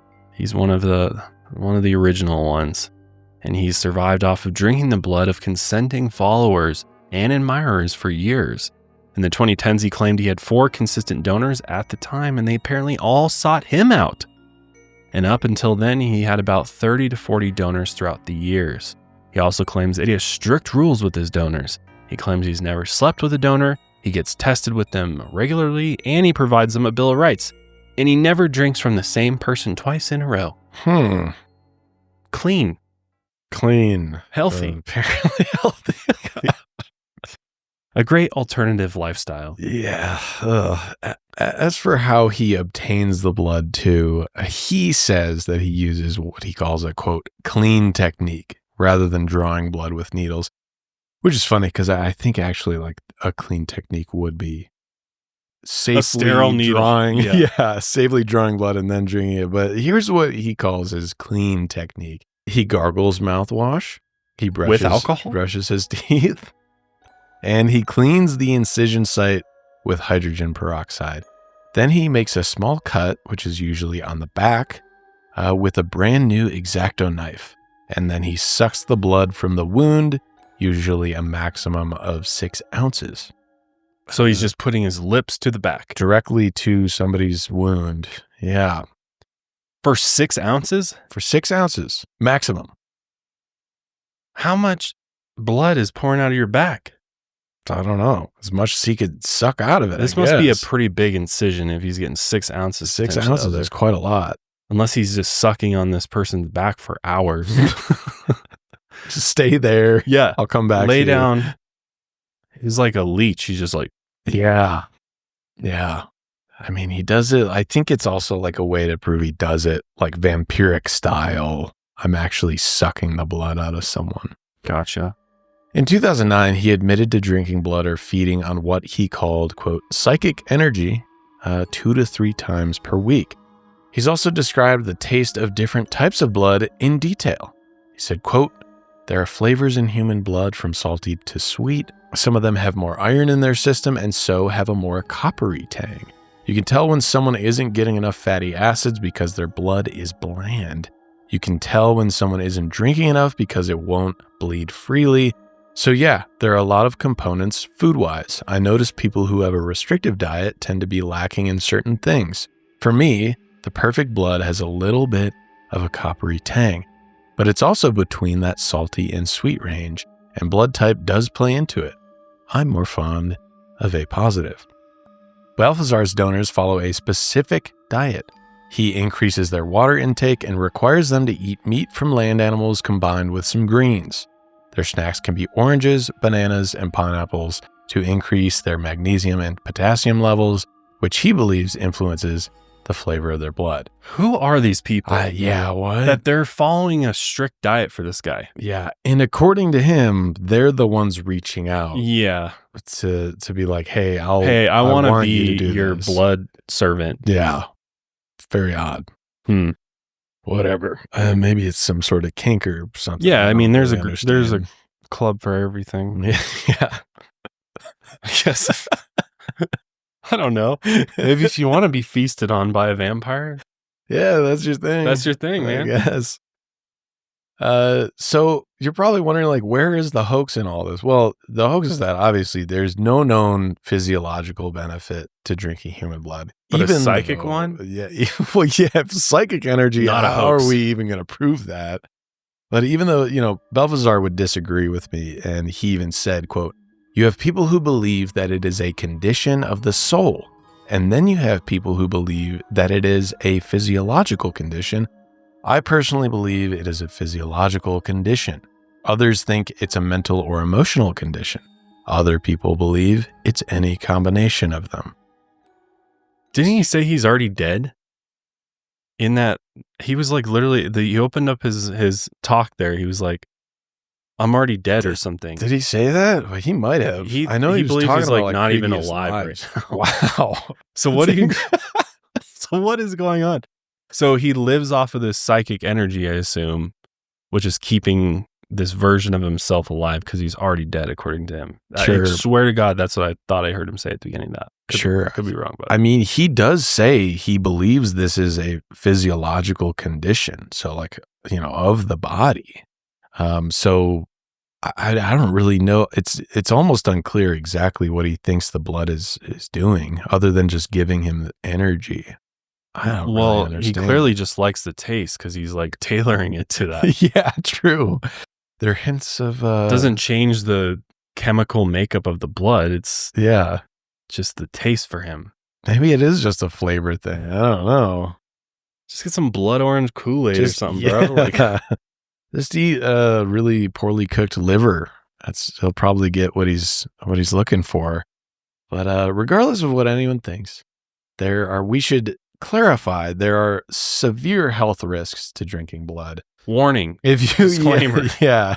If you didn't already know this, but since humans mostly cook their meat, we didn't develop as many digestive protections against blood, and the risks include bloodborne illnesses, food poisoning, and diseases such as hepatitis B, hepatitis C, norovirus, or HIV. Hemochromatosis can also occur, which is when the body absorbs too much iron, not to mention that drinking human blood is illegal in many places. Even in Louisiana, where Belfazaar lives, there's a law that prohibits ritualistic acts that include ingesting human or animal blood. Specifically, the punishment is imprisonment up to 5 years and a fine of $5,000 or both. Although the First Amendment upholds animal sacrifices for religious purposes, which might include drinking blood, this doesn't mean that people who practice ritualistic animal sacrifice are safe from state animal cruelty laws. But, there might be some weird loopholes for consenting adults. I don't really understand it, but so he puts this info out publicly. Yeah, it's weird. And even when they interviewed, I think Vice interviewed him back 2016 or something like that. He doesn't drink blood in front of them. They don't participate in the drinking blood. They have like some weird curdled animal's blood or something. That's some traditional thing in New Orleans, and they ate some weird bloody meat. Blood sausage. That's what they eat in that article. But yeah, because I mean it's illegal, so I think they were covering their ass to be like, we can't actually have any of this going down. Gonna do any bloodletting here today. Yeah. And then it's also just important to note, although all this is gross and very weird, the New Orleans Vampire Association, NOVA, that we mentioned earlier, they gave back to their community for many years by running an annual food drive in the historic French Quarter Park for the homeless for many years after Hurricane Katrina. So there's some little bit of positivity to come out of this. We love to see it. Yeah. We love to see the vampire stepping up. Yeah. But I mean, if you had to say, what, is this a condition of physiology, the soul, mental, emotional? Where do you think this is stemming from? This need? You want to ask a harder question? Like, what do you think? I don't know, man. What's the compulsion here? Why does he genuinely think like this actually gives him energy? Or is this just to be different and be a part of a subculture? I think that might be a part of it too. That like, there's a kind of a wow factor. Right. Yeah. Right? That's what I mean. That's what that professor. If I'm judging a book by its cover, mm-hmm. the way that he looked at Voodoo Fest, he's a little bit of a character. He's portraying himself in such a way that people receive him in such a way, that he wants, and I think this is part of it. As long as you're not hurting people, I don't care like what you do. If that's your thing, fine. If people are consenting to do it, fine. Like it doesn't bother me whatsoever. Mm-hmm. And again, everybody can believe what they want about what these different things and different lifestyles do for you. And does it actually have anything to do with your soul? I don't know. I do find it interesting though, that the idea of, bloodletting and ritualistic blood sacrifices have been around for thousands of years, going back to ancient times. So I think part of me thinks that there may be something to it. I think there's some power derived in blood. Would I participate? Probably not, unless it was explained in a way that made sense to me personally. But I've yet to hear that. Any reason? Would I try like animal's blood? Sure, but human blood? I've tried my own human blood, like when I cut myself or something. Yeah, you get a crazy hangnail. Yeah, or paper cut or something like that, and you taste it, and I definitely don't have a palate for it. Definitely not like, well, that's good. I want some more of that. Yeah. So yeah, I've no reason to drink any blood, animal or human. I think I'd probably check out of that. I mean, I'd if there was something that came along, I'd have to be really, really convinced that there was if there's like scientific evidence that came out that was like drinking humans' blood multiplies your, blood count and has all these benefits, then I think it'd be kind of wild, yeah. But if there's absolutely no benefit to doing it. No, if anything, it's a detriment to your health. Major risk, yeah. So I'd probably just avoid it. I probably wouldn't even take the chance on doing it in the way that I'd want to make 1000% sure I'm drinking clean blood, that's been run through a machine. Yeah. And he says, he gets everyone tested and whatnot. And I mean, I almost don't even believe that he drinks that much blood on his day. He said, 2 to 3 times a week or something like that. I don't even really believe that he's doing it. I'd be curious to know more about Belfazaar's donors. Who are they? Let's their go interview story? Them. Yeah. I want to know what's going on. What's going on, dude? Because something, I don't know about you, but something about this whole situation seems a little fishy to me. Yeah.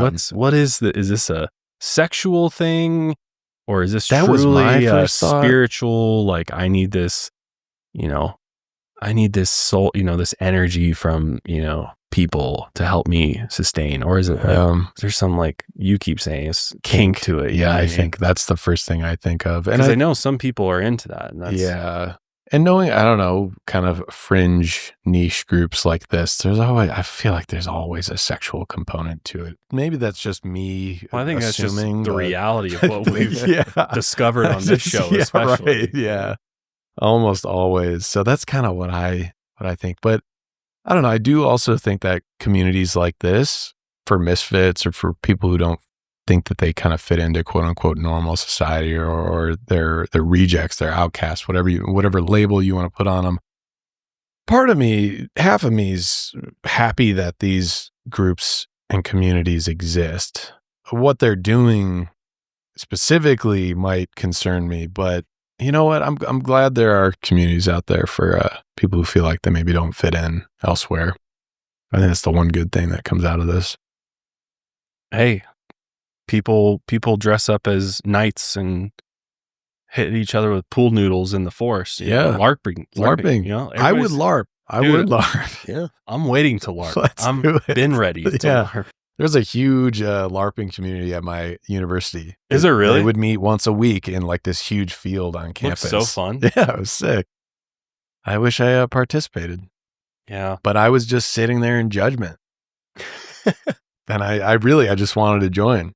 So I should have done that instead. Danny, what do you think? What do you make of all this? I'm curious to know your thoughts. Would you partake? I've actually tried pig's blood before. You sicko. Well, we were making blood sausage, so we had to render the blood, and I tried it, and it's not good. The blood sausage tastes good, but raw pig's blood, and it's not tasty. Yeah. Oh, very, very metallic-y, very irony. Yeah. We're not talking about pig's blood. We're talking about human blood. I know, but I mean, I've tried my own blood and my own. And what'd you think? Very irony. Yeah. I don't know. I feel like it wasn't the worst thing in the world, but I feel like it's also kind of like how people like to smell their own farts. It's like, what? Who says that? Don't you deny that before? Don't you deny it? Everyone likes their own brand at least a little bit, right? Yeah, but is it a fat bastard from Austin Powers? I think said that. Yeah. Everybody loves their own brand. Yeah, but I would not consume human blood. It's not my thing. You ever know any vampires back in the day? I mean, I've met a few people who would consider themselves like vamps, like they're part of the vampire scene, which is like just an alternative emo scene. Because there's music groups that kind of play into the whole vampire thing for sure. And I've definitely met some people like that, and they never drank blood or anything, and I don't know if I can get behind this. Like, of course, if it's between two consenting adults, it's not hurting anybody else. Do whatever, but do it away from me. Yeah. I feel like most people that I've heard of being in this vampire scene just get like fangs. You know, they just rock the They thing. just want to look People cool. get their like teeth shaved down. That's like a thing Yeah. now. Like get your teeth shaved down so you can Yeah. have like nice vampiric fangs. You know, Yeah. watch out.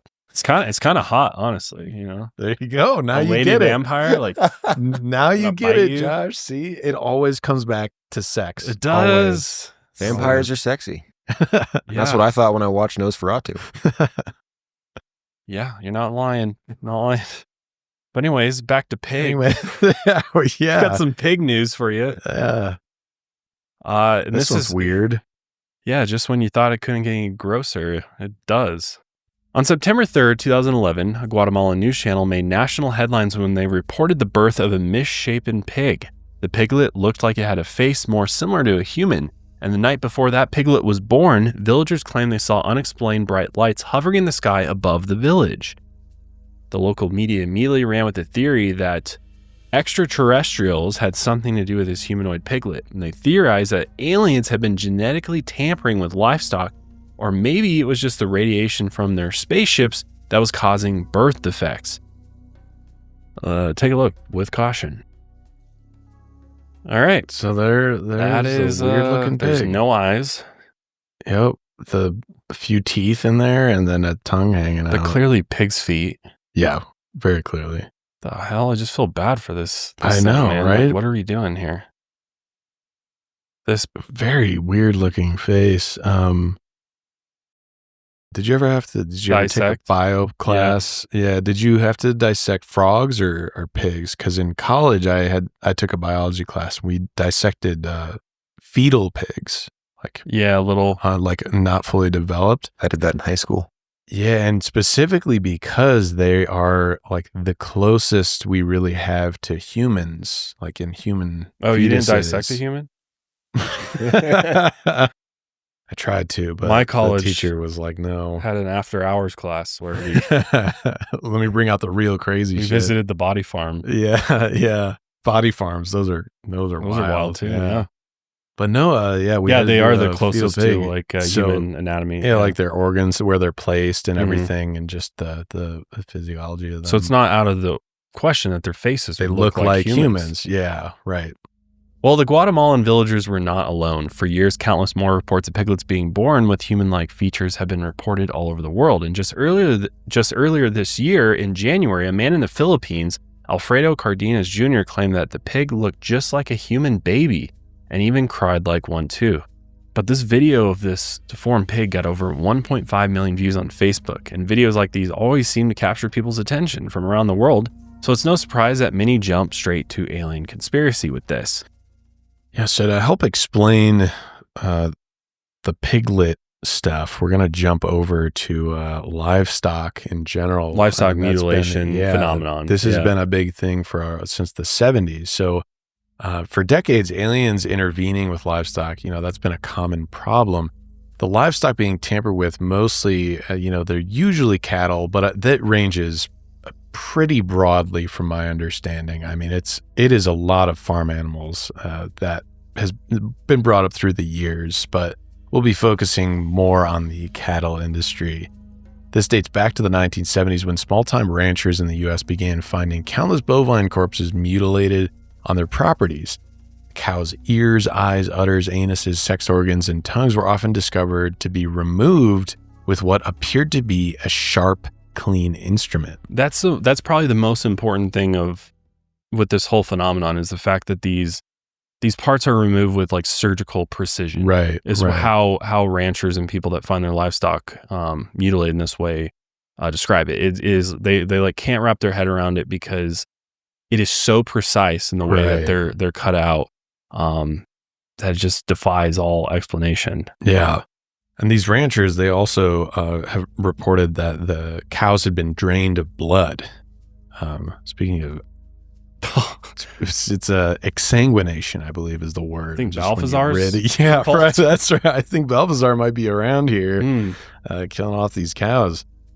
No tracks or footprints were found nearby, which was odd, and this caused a surge of speculation on what could be killing the cattle.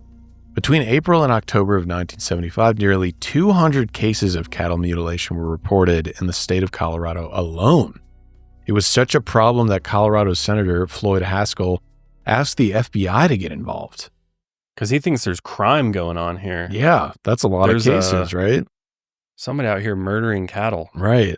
So by 1979, thousands of cows had been killed and mutilated, costing millions in damages. And the FBI finally did get involved, and many claimed that the violence might have been caused by something unexplainable, like aliens testing weapons or performing autopsies. But by 1980, the FBI closed their investigation, saying the cases involving the alleged mutilations were just attacks by common predators. Locals still disagreed. Some believe these bovines were killed by religious fanatics who needed a blood sacrifice. Many law enforcement agencies in the US and Canada blamed cults or Satanists for the mutilations. Satanic panic. Yeah, definitely. Others thought the federal government had been testing bioweapons on their cattle at night, and this is crazy, but ranchers in Nebraska even began shooting at nearby helicopters, causing the National Guard to fly at 2,000 feet rather than 1,000 feet for safety.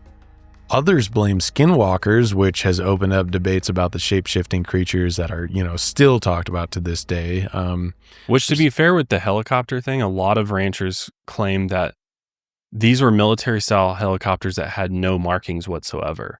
So they couldn't even identify. They weren't able to identify because they are not dumb. They're not like shoot at something that says U.S. military, start a war. Yeah. So they claim these were unidentified, unmarked military-style helicopters that were just flying around, which kind of, goes into the whole conspiracy of the black helicopters thing. But. And not even specifically, like it wasn't even U.S. helicopters. It could have been any types of helicopters. They were just kind of indiscriminately shooting at helicopters. So specifically, the National Guard was like, hey, we've caught on to these farmers shooting at helicopters. So whenever you're crossing these regions, fly a little higher. Up higher. Yeah.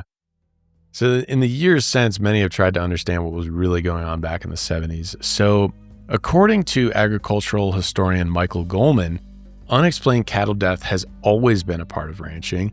And it turned out that the cattle deaths were no higher year to year during the time of the reported mutilations than before or after. He believes the surge in reports was because small-scale ranchers, especially in Colorado, where the mutilation reports were way higher, they were frustrated over their economic anxiety and their resentment over government interference. And here's why. Because in the 1970s, the U.S. government had sent a ton of grain to other nations as aid, and this drove up the domestic price of cattle feed. And around the same time, President Richard Nixon intermittently froze the price of beef and other meat to try and combat inflation. This also took a toll on the American cattle industry. In 1975, the president of the American National Cattlemen's Association said the industry had suffered, quote, operating losses of $5 billion plus a reduction of inventory value of $20 billion. Yeah, that's going to put a tight squeeze on the ranchers, man. Right? It's like reducing it to nothing. Almost. Yeah, that's wild. So ranchers were in a tight economic squeeze, which might have led to the craze in the cattle mutilation theories, or in other words, this was mass hysteria. As an explanation for what was happening to the cattle, veterinary pathologists pointed out that scavengers tend to eat the soft tissue of a dead animal first, which would explain the missing external organs. The lack of blood might be due to livor mortis. When an animal dies, the heart stops and the blood stops circulating, setting the blood via gravity. So this would make it appear the cow would have a lack of blood in some surface parts of the carcass, making it appear completely exsanguinated. And then in Washington County, Arkansas, back in 1979, the sheriff's department had actually conducted an experiment where they placed a dead cow in a field for 48 hours just to see what would happen to it. In the end, it looked identical to the so-called mutilated ones. Bacteria bloating caused the skin to tear in what looked like surgical incisions, which is kind of what we were talking about earlier, similar to those ranchers' reports. Remember, they were saying those cuts looked like they were very precise, nearly surgical. They also reported maggots and blowflies had also cleaned out the animal's organs. So you're saying this is a hoax? Is that what you're insinuating here? I'm not insinuating anything. I am reporting the facts. Sounds all very fishy to me, but similar to the cattle issue in the 70s, many figured that there was a scientific answer to why these piglets in the 21st century are born with humanoid features that didn't involve alien intervention. Turns out there's a pretty straightforward answer. Max Rothschild, director of the Center for Integrated Animal Genomics at Iowa State University and coordinator of the USDA National Pig Genome Project, immediately thought the claims of humanoid piglets were bogus. Max had done extensive research on birth defects in pigs, and about 1% to 2% of all pigs are born with defects. They aren't caused by mutations either, and as he explained it, it's more of a mechanical error in the womb during development. It can be caused by something in the mother's feed, or maybe it's just a simple issue with cells not dividing properly.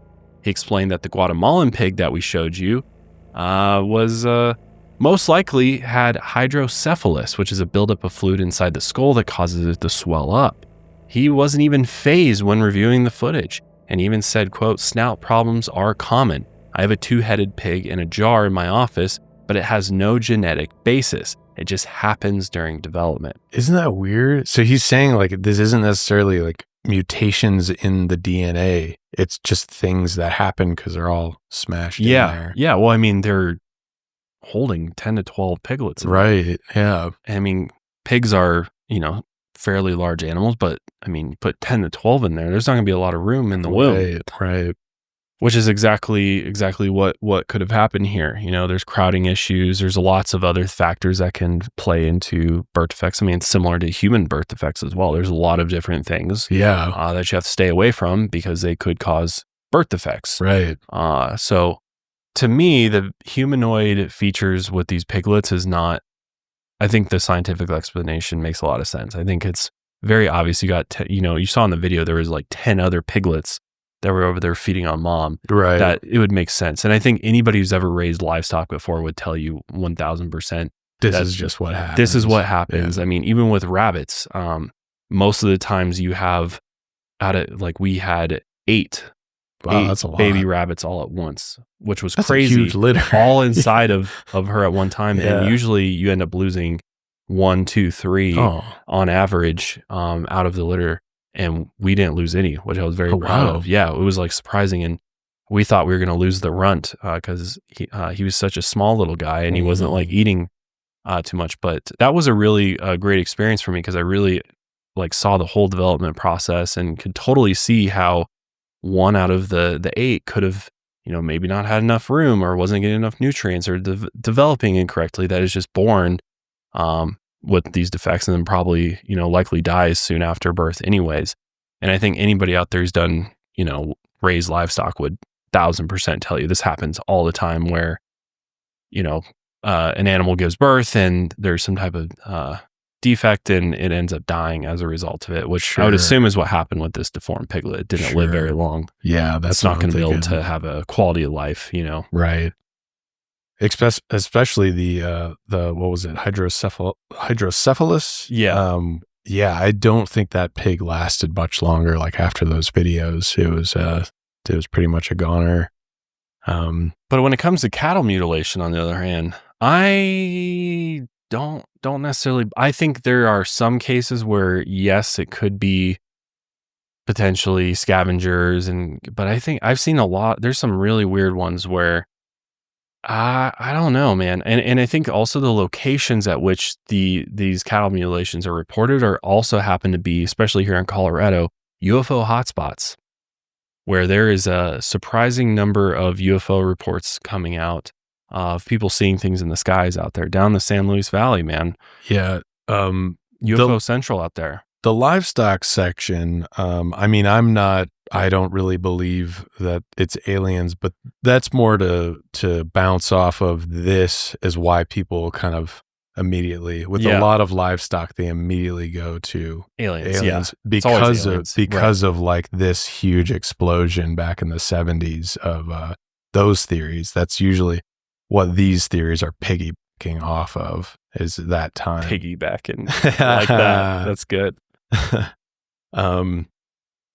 But yeah, I mean, I'm not really sold on it. More so, I think the data, it's weird because like the fact that they did kind of prove how those cows would die, what would kill them, how exactly those incisions would show up. I mean, I could believe that it would be scavengers or a natural death or something, especially in a time where the economic constraints are kind of, you lose one more cow in an industry that's already squeezing you by the balls. I could see how you would get so frustrated to the point where you're like, what is taking out my cattle? Because you would probably hyper focus on it much more so. So I can buy that theory. I'm not saying that that's 100% the answer to what's going on. But I do think the fact that like cattle deaths weren't even fluctuating, like they weren't even going up during that time period either, I think is kind of telling to where people were just focusing on it more and the spotlight was more on it, to the point where the FBI was getting involved. Seems quite overblown, but I could understand that it was more like the political, economic problems outside of what was happening. I would contributes. I just think it's odd that this is still a rampant issue today, like recently. Like you can find recent reports as of like this year and last year of people reporting cattle mutilations. And there's even people who have reported finding like concentric circles around their cows that have been mutilated. Oh yeah. Almost like crop circles around their cattle, which I'm like, could they be hoaxing that for attention? Sure. And I'm sure that happens. But I think there's the sheer amount that this phenomenon still happens is almost too wild to ignore. I think you don't think it would still just be the scavengers or a predator? The problem is I've seen too many interviews with ranchers who are like, I know the difference between my cattle that's been scavenged by birds, predators, coyotes, whatever it may be, versus cattle that I find that I'm like, this is weird. And I tend to trust the ranchers because I'm like, they know this better than any of us and better than whoever, whatever investigating agencies going, taking a look at this, that they know their cattle and they've seen all the all the different circumstances play out. And why would they be making such a big fuss if it's just scavengers? Plus they would just take care of the scavenger issue. They go kill the coyotes or whatever, or, get some more dogs or something. But this is such a rampant issue in the way that they're being found. And if you just look at the pictures, I mean, some of the pictures, I don't even understand how, with the time at which they find the cattle as well, like less than 48 hours. That was a 48-hour experiment, but they're finding cattle the next day. So minus 12 hours and they look like this.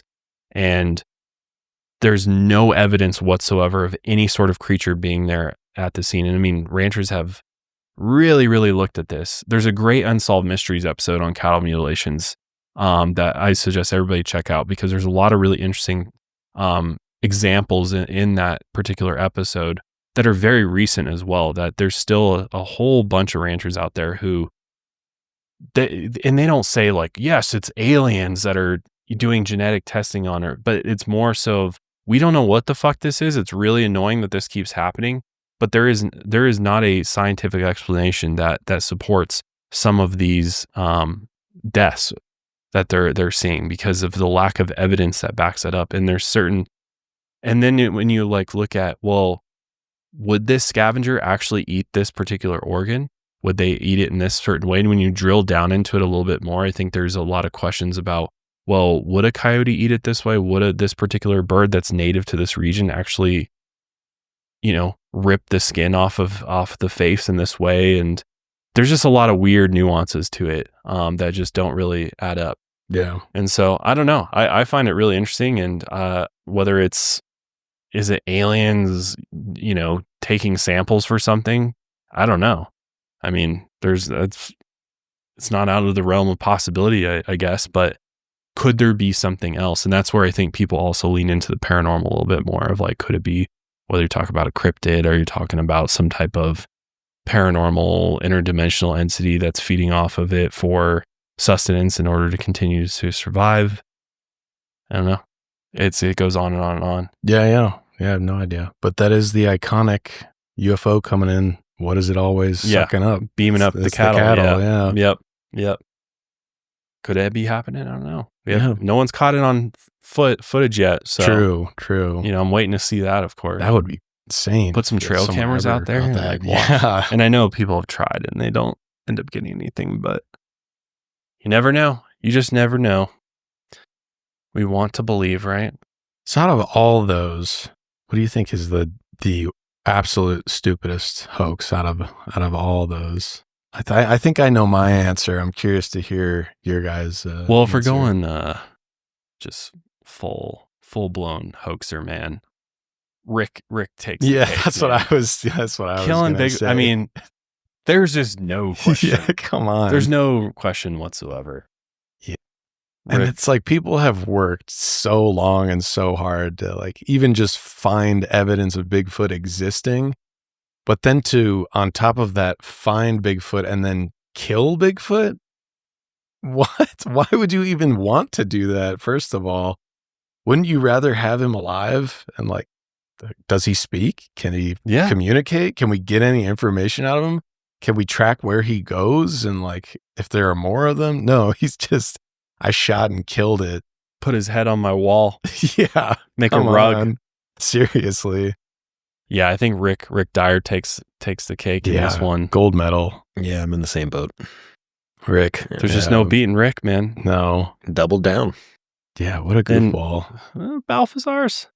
He's up there. He's up there, but although his gross. His is just like, I want to interview him and like talk to him about this a little bit. What's your thing? Understand what's going on here. Yeah. And get his, like you were saying, interview the people who are donating the blood. What's up with them?